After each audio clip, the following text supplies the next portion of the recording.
Today's workout begins with the dumbbell squat. For the dumbbell squat, we take a pair of dumbbells up over our shoulders. We take our feet into a squat width, which is basically a shoulder width or slightly wider.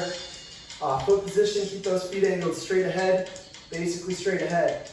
From here, we have our elbows up, and then we squat our hips down. We pull our hips straight down. We want to get our hips lower than our knees. We want that whole foot gripping the ground. Chest is up, core is tight, and drive up to standing. Stand up all the way.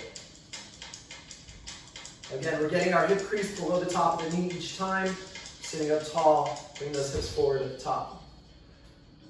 If you have just a single object, a single dumbbell, a single kettlebell, a single bag of any kind, you can perform this movement with two hands. Put that object right under your chin, right against the base of your neck, and perform these squats.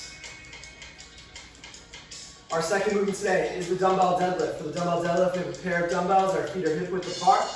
We push our hips back. This is different from the squat. For the deadlift, we want to reach our hips back as far as possible. We bend our knees slightly, and we get those dumbbells down to about calf height. We have our back flat, our core tight.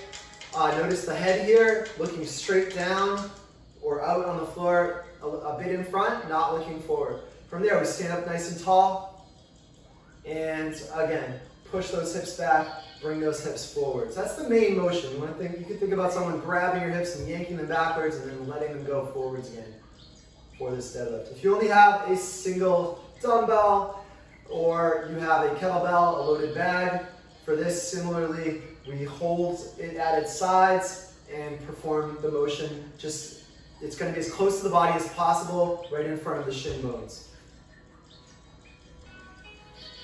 Our third movement today, we have the push-up.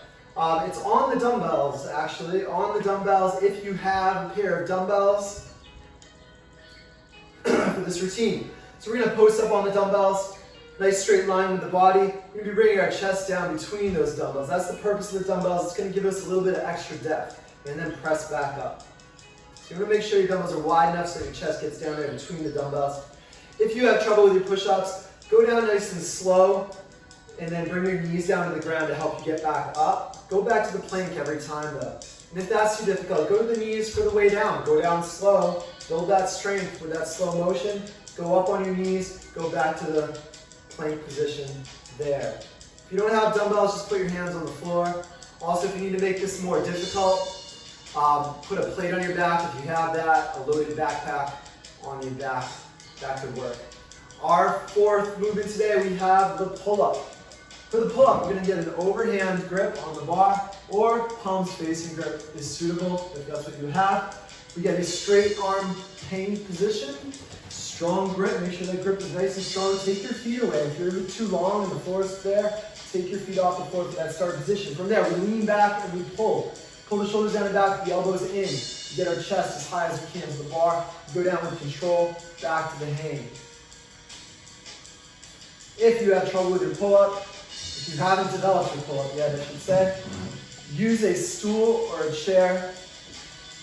Stand up on that stool or chair. Hop up to the top of the pole. Hold it there. You want to get strong at the top of the pole. And then go slow, all the way down, slowly. Building strength through the range of motion. Even though it's on the way down, you're going to build strength. It's going to carry you up once you get better at it. Our substitution for that. Well, first let me say you can load a weighted bag or put a dumbbell between your legs on that pull-up. If you're very advanced, you can make that more difficult. Our alternative, our substitute, if you don't have a pull-up bar, we have a high pull, a dumbbell high pull.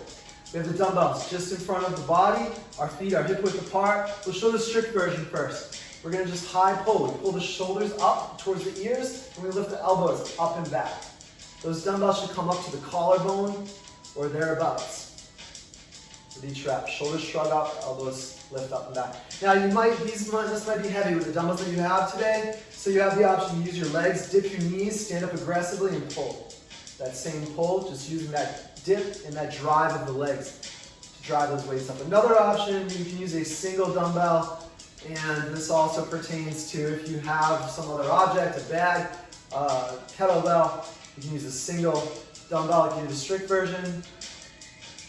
Whatever that single object is going to be held horizontal. It's the same motion. If you need your legs with a single object, use the legs to dip and drive. Have a great workout.